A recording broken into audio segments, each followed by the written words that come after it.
আমার নবীজি বলে এই আবু বকর শোনো রে, আমি যে জায়গায় গিয়েছে তোমাকে সঙ্গে করে নিয়েছে, যে জায়গায় ইসলামের প্রচারের জন্য গিয়েছে আমি তোমাকে সঙ্গে করে নিয়েছে। আবু বকর আজকে আমি মক্কা ছেড়ে মদিনায় হিজরত করব, তুমিও আমার সঙ্গের সাথী হইয়া যাবা। জোরে বলেন সুবহানাল্লাহ। আমার আবু বকর বলে গো মা, আজকে যদি আমি নবীর সঙ্গ পাই, আজকে যদি নবীর সঙ্গে মক্কা ছেড়ে মদিনায় যেতে পাই, মা গো একমাত্র তোমার দুয়ার বা দৌলত। জোরে বলেন সুবহানাল্লাহ। আরে বাবা, জগতের মধ্যে আপনি ব্যবসা করেছেন, জগতের মধ্যে উপার্জন করেছেন, যদি জগতে ব্যবসা করে আপনার লাভ না হয়, যদি লস হয়ে যায়, যদি আপনার টাকায় বরকত না হয়, যদি আপনার বাড়িতে টাকা এনে যদি টাকা উপার্জন করে রাখতে না পারে, ওই বাড়িতে যদি আল্লাহর তরফ থেকে রহমত বর্ষিত না হয়, কারো কাছে যাওয়া লাগবে না, কোন আলেমের কাছে যাওয়া লাগবে না, কোন পীরের কাছে যাওয়া লাগবে না, কোন ওঝার কাছে যাওয়া লাগবে না, কোন ডাক্তারের কাছে যাওয়া লাগবে না। বাড়িতে যদি আপনার মা থাকে, ওই মায়ের আঁচলখানা ধরে বলেন মা তুমি একটু আমার জন্য দোয়া করে দাও, আমার ব্যবসায় উন্নতি নয়, আমার বাড়িতে আল্লাহর তরফ থেকে রহমত নয়, আমার বাড়িতে বরকত না, ও গো মা জননী তুমি একবার আমার জন্য দোয়া করে দাও। ওই মা যদি দিল থেকে অন্তর থেকে সন্তানের জন্য দোয়া করে দেয়, ওই মায়ের দোয়াকে আমার আল্লাহ তাবারাক তাআলা কারেন্টের মতো কবুল করে নেয়। জোরে বলেন সুবহানাল্লাহ। আরে বাবা, জগতের মধ্যে মা বাবা চাইতে বড় কেউ নাই রে বাবা।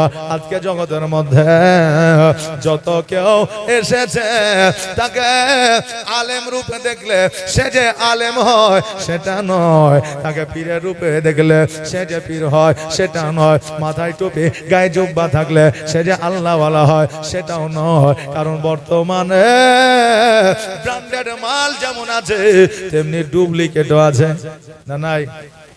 ব্র্যান্ডেড যেমন আছে ডুপ্লিকেটও আছে, তেমন বাবা আসল আলেমও আছে, ডুপ্লিকেট আলেমও আছে, না নাই? আছে না নাই? আসল মাস্টার যেমন আছে ডুপ্লিকেট মাস্টার আছে, আসল ডাক্তার যেমন আছে ডুপ্লিকেট ডাক্তার আছে। এই জন্য বাবা আসলটা খুঁজে নেবেন, ডুপ্লিকেটটা সরাইয়া দেবে। আর সবার চাইতে আসল, সবার চাইতে আপন আপনার আমার মা জননী। জোরে বলেন সুবহানাল্লাহ। আজকে জগতের মধ্যে লক্ষ লক্ষ টাকা মসজিদে দান করেন বাবা, লক্ষ লক্ষ টাকা খরচ করে হজের উদ্দেশ্যে মদিনায় যান না কেন বাবা? আজকে লক্ষ লক্ষ টাকা খরচ করে গরিব মানুষের বাড়িতে খাবার দিয়ে দেন না কেন? আপনার দ্বারা যদি মা সন্তুষ্ট যদি না থাকে, মা যদি আপনার দ্বারা কোন রকম কষ্ট পেয়ে যায়, মা যদি আপনার দ্বারা কোন রকম ব্যথা পাওয়া যায়, আপনার কোন ইবাদত আমার আল্লাহর দরবারে কবুল হবে না। আরে বাবা, এই জন্য মাকে খুশি রাজি রাখতে হবে, মাকে নারাজ করা যাবে না, মাকে কখনো ব্যথা দেওয়া যাবে না। ওই মা যদি ভুল করে, কারণ হইল বাবা জগতের মধ্যে মানুষ মাত্রায় ভুল হয়, বাপ মার যে ভুল হবে না এটা নয়, এটা নয়, বাপ মায়েরও ভুল হয়, কিন্তু বাবা রে ওই বাপ মায়ের বিচার কোন সন্তান করতে পাবে না। ওই বাপ মায়ের বিচার খোদা আল্লাহ তাবারাক তাআলা কিয়ামতের দিন করবে। জোরে বলেন সুবহানাল্লাহ। এই পাওয়ার এই ক্ষমতা আমার আল্লাহ তাবারাক তাআলা আমার মায়েদের দিয়েছে। বাবারে সালাউদ্দিন নামক একজন বান্দা, উনি কাঠ কেটে জীবন যাপন করতেন, কাঠ কেটে নিজের সংসার চালাইতেন। বন জঙ্গল থেকে কাঠ কেটে বাজারে বিক্রয় করে টাকা নিয়ে এসে চাউল কিনে নিয়ে এসে ডাল কিনে নিয়ে এসে নিজের সংসার চালাইতেন। একদিন বাবা আপনার বন জঙ্গল থেকে কাঠ কেটে মাথায় করে নিয়ে এসেছে, অনেক দেরি হয়ে গেছে, বাড়িতে আপনার কাঠটা ফেলেছে আর বিবিকে বলেছে বিবি রে অনেক খিদা লেগেছে, খাবার এনে দে। এবার বিবি বলছে স্বামী গো, আজকে তো খাবার রান্না হয় না। আপনার স্বামী রেগে গিয়ে বলছে কেন রান্না হয় না? বলছে এই জন্য রান্না হয় না, আপনার মা আমাকে চাল দেয় না, এই জন্য রান্না করি না। আপনার মা আমার সঙ্গে ঝামেলা করেছে, আপনার মা আমার সঙ্গে ঝগড়া করেছে, এই জন্য আমি রান্না বান্না করি না। রে বাবা, এইরকম অনেক পরিবারে আছে সমস্যা ঝামেলা। তবে পুরুষদের বাবা অনেক সময় রাগটা মেনটেন করতে হয়।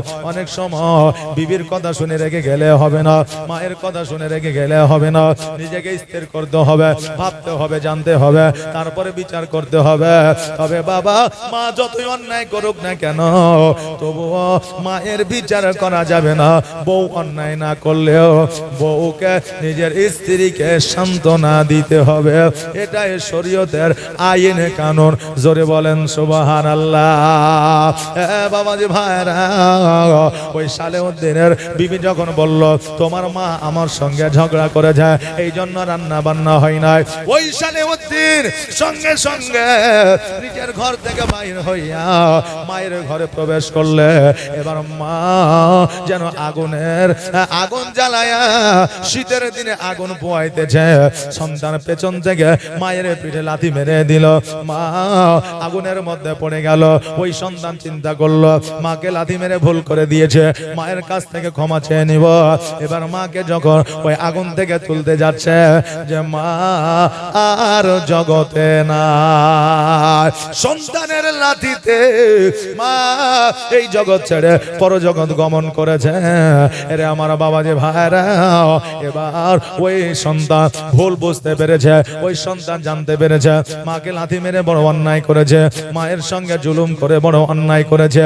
এই ভেবে ওই সালেউদ্দিন 5 ওয়াক্ত নামাজ পড়ে, রমজান মাসে রোজা করে, আল্লাহর আপনার ইবাদত বান্দেগিতে আপনার দিন দিন সময়গুলো পার করে দেয়। হঠাৎ করে ওই সালেউদ্দিনের 2 পা যেন অকাম হয়ে গেল।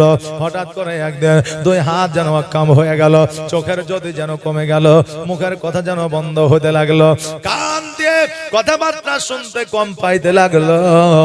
এবার তার মনে চাইল আমি সোনার মদিনায় যাব, হজ করব। হজ করার পরে আল্লাহ যদি আমার জীবনের গুনাহ মাফ করে, এতদিন পর্যন্ত আল্লাহর উপাসনা করলাম, আমার জীবনের গুনাহ মাফ করে নয়, আমি নিজে বুঝতে পারলাম। আরে বাবা, জগতের মধ্যে আপনি নামাজ পড়ে, জগতের মধ্যে আপনি রোজা করে, জগতের মধ্যে দান খায়রাত করে, এটা আপনার আল্লাহর দরবারে কবুল হইল কি না এটা কাউকে জিজ্ঞাসা করার দরকার নাই। আপনার মনের মধ্যে আমার আল্লাহ তাবারক তাআলা এমন একটা মেশিন বসায় দিয়েছে, এমন একটা জিনিস দিয়ে দিয়েছে যে নিজের বিচার নিজেই করা যায় কি যায় না? এ বাবা বলেন, আপনি অন্যায় করলে বুঝতে পারবেন এটা অন্যায় করলাম, আপনি ন্যায় করলে আপনি বুঝতে পারবেন এটা ন্যায় করলে। এ বাবা, এই মেশিন আমাদের মনের মধ্যে আল্লাহ তাবারক তাআলা বসা দিয়েছে। মানুষ সব জানতে পারে, কিন্তু একটা জিনিস জানতে পারে না, মানুষের মনের খবর লইতে পারে না। এই পাওয়ার আমার আল্লাহ কাউকে দেয় না। আজকে আমি আপনার সঙ্গে 40 বছর 30 বছর সম্পর্ক রাখলাম, বন্ধুত্ব রাখলাম, না জানি কখন ধোঁকা দিয়ে দিলাম, আপনি জানতে পারেন নাই। আপনার সঙ্গে বেঈমানি করলাম, আপনি জানতে পারেন নাই। আপনি অপরের সামনে গল্প করেন, 30 বছর বন্ধুত্ব রেখেছিল, যদি একটু জানতে পারতাম আমার সঙ্গে বেঈমানি করবে, আমার সঙ্গে ধোঁকাবাজি করবে, তার সঙ্গে বন্ধুত্ব রাখতাম না। বলে কি বলে না? কিন্তু বাবারে, আমার আল্লাহ তাবারক তাআলা একটা মানুষের মন বুঝার মতো কোন মানুষকে ক্ষমতা দেয় না। ওই সালেউদ্দিন মনে মনে ভাবলা, আল্লাহ আজকে এতদিন পর্যন্ত তোমার ইবাদত করেছে, তোমার উপাসনা করেছে, আল্লাহ গো আজকে আমার ইবাদত তোমার দরবারে কবুল হয় না। আজকে সোনার মদিনায় যাব, আরবে যাব, মক্কায় যাব, হজ করব, হজ যদি কবুল হয়ে যায় আমার জীবনের গুনাহ মাফ হয়ে যাবে। আরে বাবা রে ভাইরা গো, ওই সালের মধ্যে আরবের দিকে রওনা হয়ে গেল। আরবে যাওয়ার পরে আপনার হজের কাজ যেন আপনার চলতে আছে। হঠাৎ করে ওই সালের মধ্যে মরুভূমির মধ্যে যেন আপনার বসে আছে, চলতে পারে না, হাঁটতে পারে না, অসুস্থ যেন হয়ে গেছে। এবার মদিনার ইমাম তাকে গিয়ে জিজ্ঞাসা করছে, ভাই আজকে তোমার এই অবস্থা কেন? আজকে তোমার এই শরীরের অবস্থা এইরকম কেন? সে বলল, আমি জানি না, আমার শরীরটা বড় অসুস্থ। মদিনার ইমাম বলে, সালে মধ্যে আজকে তোমার হজ আল্লাহর দরবারে কবুল হবে না। কেন না তোমার চেহারা দেখে বোঝা যায় তুমি মস্ত বড় পাপ করে এসেছ। সালেউদ্দিন বলে, হুজুর গো, আমি জীবনে বড় একটা অন্যায়, বড় একটা পাপ করেছে। বলে, কি পাপ, কি অন্যায় বলো? বলে, আমি জীবনে আমি মায়ের পিঠে লাথি মেরে দিয়েছে। ওই মা ইন্তেকাল করেছে। আজকে ওই মা ইন্তেকাল করার কারণে আমার কোন ইবাদত আল্লাহর দরবারে কবুল হয় না। মদিনার ইমাম বলে, শোনো, এত বড় মস্ত পাপ করেছ, যে পাপের জন্য আমার আল্লাহ তাবারাক তাআলা তোমার পাপ ক্ষমা করবে না। তোমার মায়ের কাছ থেকে ক্ষমা চাইতে হবে। এবার বলল, মা তো ইন্তেকাল করেছে, আমি মায়ের কাছ থেকে কেমন করে ক্ষমা চাইব? বলে, শোনো রে, আজকে তুমি এত তাহাজ্জুদের নামাজ পড়িয়া এত কান্না করো আল্লাহর দরবারে, নিশ্চয় তোমার আল্লাহ তাবারাক তাআলা তোমাকে ক্ষমা করে দিবে। আরে বাবা গো, ওই সালে রাত্রি বেলা তাহাজ্জুদের নামাজের পরে আল্লাহর দরবারে দোয়া চাইতে আরম্ভ করলে মা বলে কান্দে। মায়ের প্রতি যেন ভালোবাসা বেড়ে গেছে। আমার আল্লাহ তাবারাক তাআলা বলে, একজন মা নিজের সন্তানকে 70% ভালোবাসলে আমি আল্লাহ 70,000% বেশি ভালোবাসি। জোরে বলেন সুবহানাল্লাহ। আল্লাহ বলে, বান্দারে যাও, আমি আল্লাহ তোমার মায়ের ওসিলায় তোমাকে ক্ষমা করে দিলাম। বাবাজি মায়েরা, মায়েদের মান ও সম্মান আমার আল্লাহ তাবারাক তাআলা এত উঁচু বানিয়ে দিয়েছে। আমাদের মা বোনদের সম্মান আল্লাহ তাবারাক তাআলা এত শান ও মানকে বাড়িয়ে দিয়েছে। যদি মাকে ব্যথা দিয়া কোন ইবাদত বান্দে করা যায়, ওই ইবাদত বান্দেগে আল্লাহর দরবারে কবুল হবে না। আরে বাবা, তাই জগতের মধ্যে আমরা যে আজকে যদি আমরা পিতামাতার খেদমত করি, আজকে যদি পিতামাতার সেবা করে, আজকে যদি পিতামাতাকে সহানুভূতি দেখা হয়, তবে বাবারে আগামী কালকে আমার সন্তান আমাকে ভালোবাসা দিবে কি দিবে না? বাবা, আজকে আপনার বাপকে আপনি জঙ্গলে ফেলে আসবেন, আগামী কালকে আপনাকে ফেলে আসবে। এটা দুনিয়ার নিয়ম নীতি চলবে। কিন্তু আপনি যদি আপনার বাপকে ভালোবাসেন, আগামী কালকে আপনার সন্তান আপনাকে ভালোবাসবে।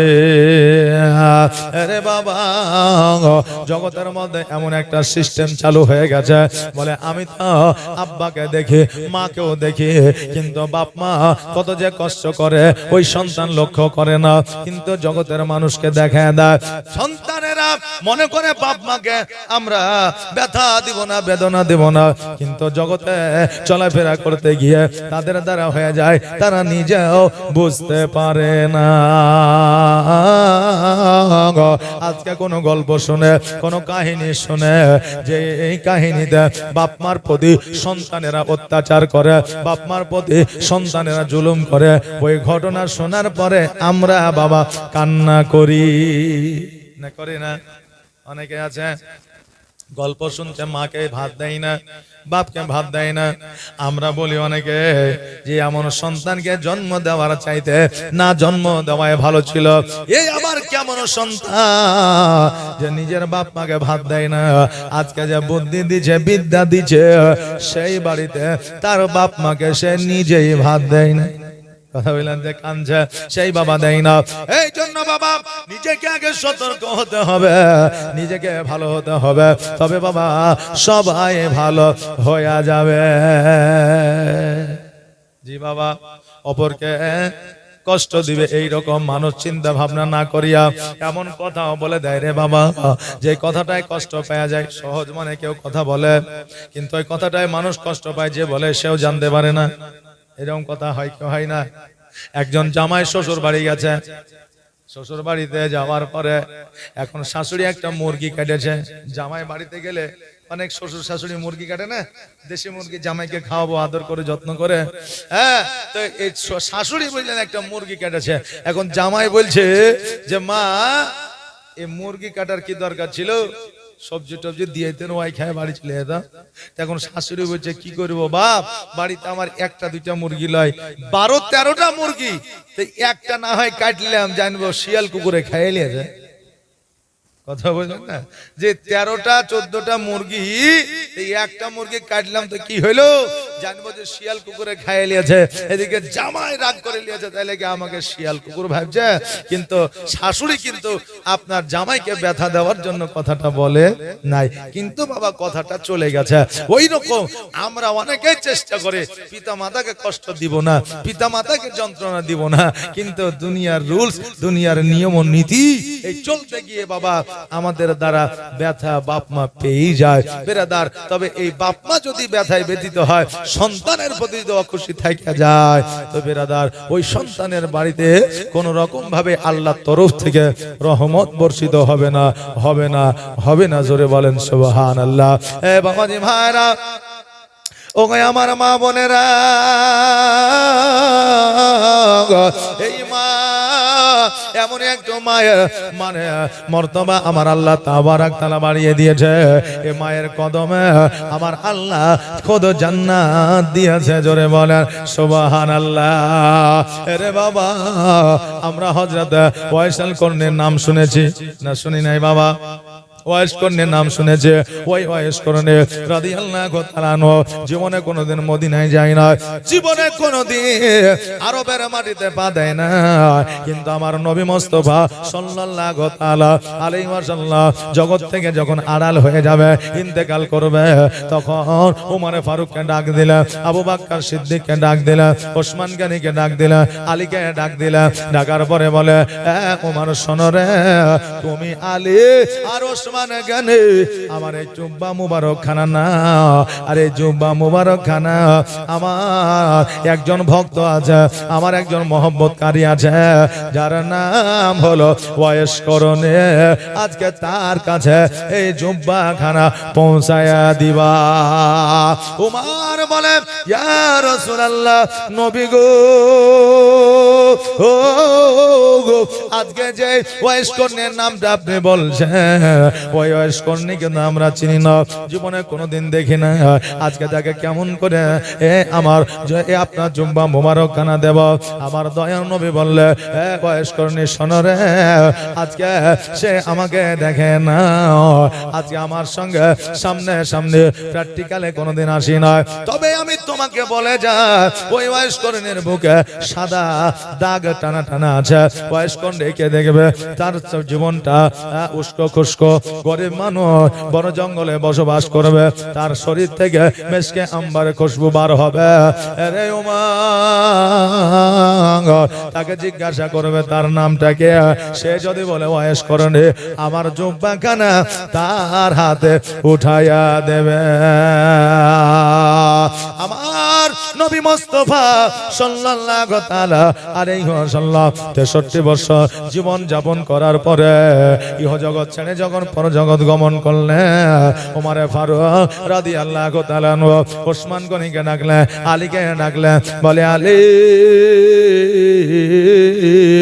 দেরি নয়, দেরি নয়, চলো চলো, আমার নবী যে ওসিয়ত করে গেছে, আমার নবীজি যেই কথাটা বলে গেছে, ওই কথাটা আমরা পালন করে আজকে ওয়াইস কর্ণীকে জুব্বা মুবারক খানা দিয়ে আসে।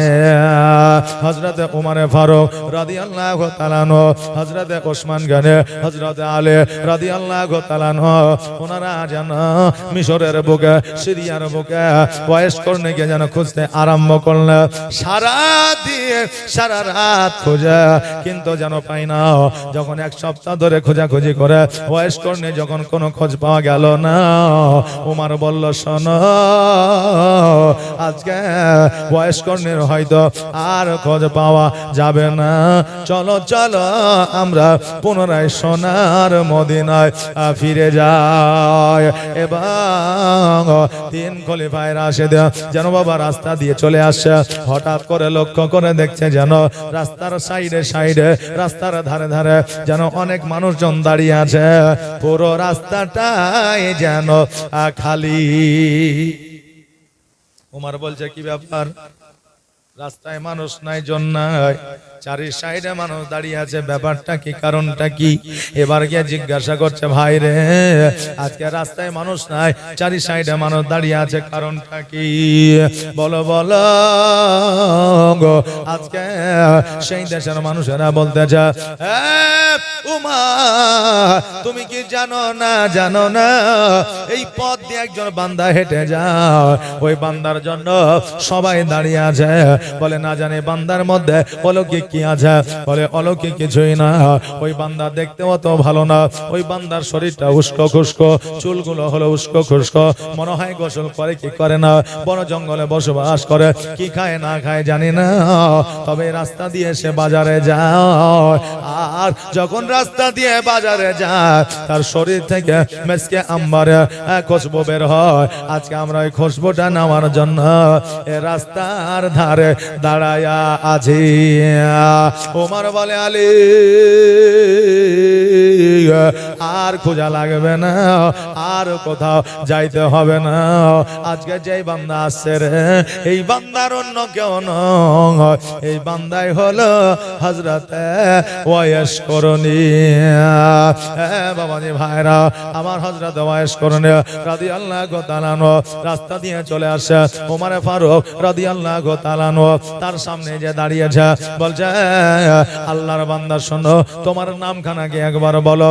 ওয়াইস করণী বলে, শোনো, আমার নামটা পরে বলবো, তোমার নামখানা কি আমি কি বলবো? দেখেন বাবা, বলছে আমার নামটা পরে বলবো, তোমার নামটাকে আমি কি বলবো? বলে, বলো। বলে, তোমার নাম হলো উমর। বলে, কেমন করে জানলে? বলে, শোনো রে, আরবের সুগন্ধ তোমার শরীর থেকে পাওয়া যায়। আজকে আরব থেকে আসার মতো একজনের ক্ষমতা আছে, যে হবে খলিফায়ে রাশিদিন। এখন বর্তমানে আরবের খলিফায়ে রাশিদিন হযরত উমর ফারুক। আমি এই জন্য বুঝতে পারলাম আরব থেকে এখানে কারো দ্বারা আসা সম্ভব হবে না। আজকে যখন আপনি এসে দাঁড়িয়েছেন, আমি বুঝে নিয়েছি আপনি উমর ফারুক আছেন। জোরে বলেন সুবহানাল্লাহ। উমর বলে, শোনো গো, তোমার জন্য একটা উপহার আছে, তোমার জন্য একটা সারপ্রাইজ আছে। বলে, কি উপহার, কি সারপ্রাইজ বলো? বলে, শোনো, আজকে দয়ার নবী, মায়ার নবী, ইসলামের প্রচার ও প্রসার আজকে তোমার জন্য একটা জুব্বা উপহার পাঠিয়েছে। আজকে আমরা তোমাকে চিনতে পারলাম না, তুমি আমাকে কেমন করে চিনতে পারলে? বলে, শোনো, আমি মদিনা দেখি না, মদিনা যাই না, কিন্তু মদিনা সম্পর্কে আমি জানি, মদিনা সুগন্ধ সম্পর্কে আমার অভিজ্ঞতা আছে। এই জন্য মদিনাকে লক্ষ্য করে, মদিনার মানুষ তুমি, এই মদিনাকে লক্ষ্য করে আজকে আমি তোমাকে চিনতে পেরেছি। আমার সোনার মদিনা, আমার জানের মদিনা, আমার দয়ার মদিনা, আমার কলিজার মদিনা। যেই মদিনায় শুয়ে আছে, যেই মদিনায় শুয়ে আছে হাবিবে রব্বানা, আমার সোনার মদিনা, আমার জানের মদিনা, আমার দয়ার মদিনা, আমার কলিজার মদিনা। কত হাজি হজ করিতে গেল গো মদিনাতে, তবুও মদিনা দেখে, তবুও মদিনা দেখে হাজিদের জান ভরে না, আমার জানের মদিনা, আমার প্রাণের মদিনা, আমার দয়ার মদিনা, আমার আশেকের মদিনা। যেই মদিনায় শুয়ে আছে হাবিবে রব্বানা, আমার জানের মদিনা, আমার প্রাণের মদিনা, আমার দয়ার মদিনা, আমার আশেকের মদিনা। ও বাবাজি ভাইরা, আমার উমারে ফারুক বলে ওয়াজ করনে আজকে মদিনা থেকে তোমার বাড়িতে উপহার চলে আসে। আজকে দয়ার নবীজি জুব্বা মুবারক তোমাকে উপহার দিয়েছে, তবে তুমি এই জায়গা থেকে একবারের জন্য প্র্যাকটিক্যালে কেন সোনার মদিনায় যাও না, হজের উদ্দেশ্যে কেন যাও না? ওয়াজ করনি বলো উমারে ফারুক শোনো, আমার বাড়িতে আমার একজন বৃদ্ধা মা আছে, আমার বাড়িতে আমার একজন দুঃখিনী মা আছে, ওই মা রান্না করতে পারে না, বিছানা থেকে উঠতে পারে না, ওই মা হাতে পায়ে কাজ করতে পারে না, ওই মা আমার অসুস্থ। আজকে যদি মাকে ছাড়িয়া যদি সোনার মদিনায় চলে যায়, যদি হজের উদ্দেশ্যে চলে যায়, আমার আল্লাহ নারাজ হয়ে যাবে। এই জন্য মায়ের সেবা করেছি আর হজের সব পেয়েছি, আরবে যাওয়ার দরকার হয় না।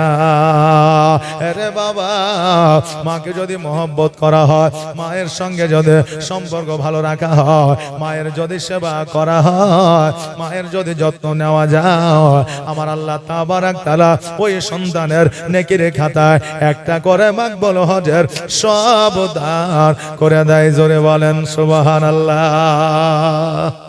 আমরা যারা যুবক আছে মায়ের সেবা করব কি করব না? বলেন ইনশাআল্লাহ। বাপের সেবা করব কি করব না? বলেন ইনশাআল্লাহ।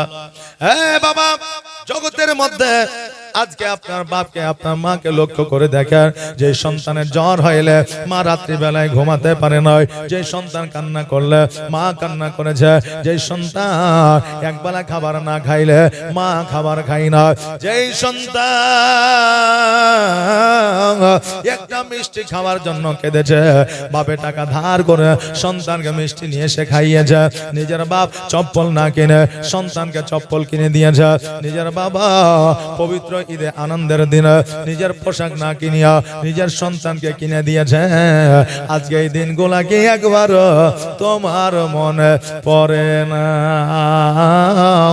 যেই বাবা সারা জীবন নিজের উপার্জন করা টাকা তোমার উপরে বিলীন করে দিয়েছে, নিজের বাবা যদি চিন্তা করো তো সব টাকা উপার্জন করে আমি ব্যাংক ব্যালেন্স করে রাখবো, সন্তানকে ডাক্তার করবো না, সন্তানকে সুশিক্ষায় শিক্ষিত করবো না, সন্তানকে আলেম বানাবো না, সন্তানকে জমি জায়গার মালিকানা দেব না, তুমি জীবনে কোনদিন মানুষের মতো মানুষ হইতে পারতা না।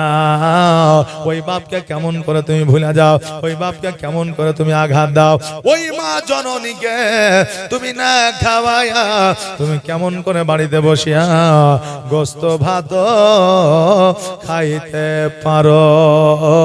এই জবাব কিয়ামতের দিন আল্লাহ আল্লাহর দরবারে দিতে হবে। বাবাজি ভাইরা, আজকে থেকে ওয়াদা করে নে, আজকে থেকে ইরাদা করে নে যে আজকে থেকে যতদিন পর্যন্ত আমি হায়াতে থাকবো, যতদিন পর্যন্ত পিতামাতা হায়াতে থাকবে, ততদিন পর্যন্ত পিতামাতার খিদমত করার চেষ্টা করব। বলেন ইনশাআল্লাহ। একটা আওয়াজ দিয়ে বলেন না ইনশাআল্লাহ। জি বাবা, আজকে আল্লাহ খাওয়াই, আল্লাহ পড়াই, আল্লাহ সেবা যত্ন করার তৌফিক দিলে হবে নাকি বলেন? জানেন, আল্লাহ যদি তৌফিক দেয় হবে, আল্লাহ যদি আপনাকে হেদায়েত করে তবে আপনি হেদায়েতের পথটা পাবেন। আল্লাহ যদি হেদায়েত না করে, হেদায়েতের পথ আপনি পাবেন না। আজকে 30 বছর বয়সে আল্লাহর ঘরে গিয়ে নামাজ পড়লেন না, 60 বছর পরে আল্লাহর ঘরে গিয়ে নামাজ পড়বেন এই ইরাদা, এই নিয়াত করলেন। আল্লাহ বলে বান্দারে 60 বছর পরে নামাজ পড়া তো দূরের কথা, তুমি মসজিদের গলি পর্যন্ত দেখতে পাবে না। আমি আল্লাহ তোমাকে প্যারালাইসিস রোগ দিয়ে দিব। এই জন্য বাবা সময় থাকতে ইবাদত করা, কারণ আল্লাহ না জানে কার মাধ্যম দিয়ে হেদায়েত করে, না জানে কার মাধ্যম দিয়ে আপনাকে রুজি দেবে, না জানে কার মাধ্যম দিয়ে আল্লাহ আপনার প্রতি রহমত বর্ষিত করবে। আলেম ওলামা বলে দিয়েছে আল্লাহ খাওয়ায়, আল্লাহ পড়ায়, আল্লাহ চড়ায়, আল্লাহ চলায়, আল্লাহ হেদায়েতের পথটা দেখায়। মৌলবি বলেছে, এক যুবক বুঝলেন, শুনে নিয়েছে, মাথায় ভরে নিয়েছে, বাড়ি চলে গেছে। এখন সকাল বেলায় মা বলছে বেটা ভাত খেলো, বলছে খাবো না। বলছে কেন খাওয়া না? বলছে মৌলবি বলেছে আল্লাহ খাওয়ায়, আজকে আমি দেখতে চাই আল্লাহ আমাকে কেমন করে খাওয়ায়। আল্লাহ যেহেতু খাওয়ায়, আল্লাহ কেমন করে খাওয়ায় আমি দেখতে চাই। আরে আমার বাবা যে ভাইরা, মা বলল তোমাকে হাত দিয়েছে, তোমাকে হাতে খাইতে হবে। বললো না না, আল্লাহ কেমন করে খাওয়ায় ওটাই আমি দেখবো। সারাদিন মানে আরে থাকলো। মা বাবারে ওই সন্তানটিকে খাবার নিয়ে যে দিল, খাইলো না। এবার ওই সন্তান বন জঙ্গলে বাড়ির পেছনে চলে গেল। বাড়িতে থাকলে খিদে লেগেছে, সারাদিন খাই নয়, হয়তো খেয়ে নিব। আর খেয়ে নিলে আমার আল্লাহ খাওয়ায় ওটা দেখতে পাবো না। এই জন্য জঙ্গলে যা বসেছে। এখনো মায়ের অন্তর বড় নরম নাকি বলে, ছেলে সারাদিন খাইনি, মায়ের বুকে ব্যথা, খাবার খুলে নিয়ে যে বেটাকে দিয়েছে, বেটা খায়াল বলছে খাবো না। বলছে কেন খাবি না? বলছে এমনি খাবো না। মা বলছে বেটা খাবার থাকলো, মন গেলে খাস, না বলকে না খাস। এতে খাবার দিয়ে চলে গেলাম। এবার ওই জায়গায় খাবার ছেড়ে একটু দূরে বসে আছে, কেমন করে খাওয়াবে এটাই দেখবো। এবার মধ্যরাত্রিতে ডাকাতেরা চুরি করে ওই জায়গায় এসেছে। আসার পরে দেখছে থালাতে খাবার আছে, ডাকাতেরা খাইতে যাইছে। ডাকাতের সর্দার বলছে খাস না, কারণ কোন লোক আছে, নিশ্চয় খাবার আছে, কোন লোক আছে, ধরে লিয়ে এলো। এই বান্দা খাবার খাবে? যে খাবো না। কেন খাবি না?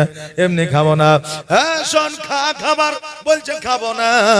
কেন খাবি না? বলে এমনি খাবো না। বলছে খাবারে নিশ্চয় বিষ দিয়েছে, আজকে আমি যদি খাবার খাইয়ালি তবে আমরা মারা যাব, সোনা দানা গুলো তুই ভাগ পেয়ে যাবি। এই জন্য খাচ্ছি না। বলছে না, বলছে খাবো না। যেমনই বলছে খাবো না, অমনি 2 চড় মারেছে। আর মারের চাইতে বড় ওষুধ নাই রে বাবা। খাবার যেন বাবা খাইতে আরম্ভ করেছে। পরের দিন এবার মৌলবি এসে বলছে হুজুর আপনি যে বললেন খাবার রুজির মালিক আল্লাহ, আল্লাহ খাবার, কিন্তু এটা তো বলেন না নিজে না খাইলে মাইরে মাইরে খাওয়াই। এটা তো বলেননি যে নিজে না খাইলে মাইরা মাইরা খাওয়াই, তা আমি আগে খাইয়ে দিতাম। বাবা আল্লাহ রুজির মালিক, আল্লাহ আপনার জীবনের মালিক, আল্লাহ মরণের মালিক। কিন্তু বাবা আল্লাহ তাবারাক তাআলা আমাদেরকে খাওয়ার জন্য হাত দিয়েছে, খাবার তোলার জন্য মুখ দিয়েছে, খাবার খাওয়ার জন্য জিহ্বা দিয়েছে, স্বাদ নেওয়ার জন্য। জি, জিহ্বা নিয়েছে স্বাদ নেওয়ার জন্য। বেরাদার, এই জন্য বাবা আমাদেরকে আল্লাহ তাবারাক তাআলা যে হুকুম, যে আদেশ, যে নিয়ম, যে কানুন আমাদের দিয়েছে, এটা মেনে চলতে হবে।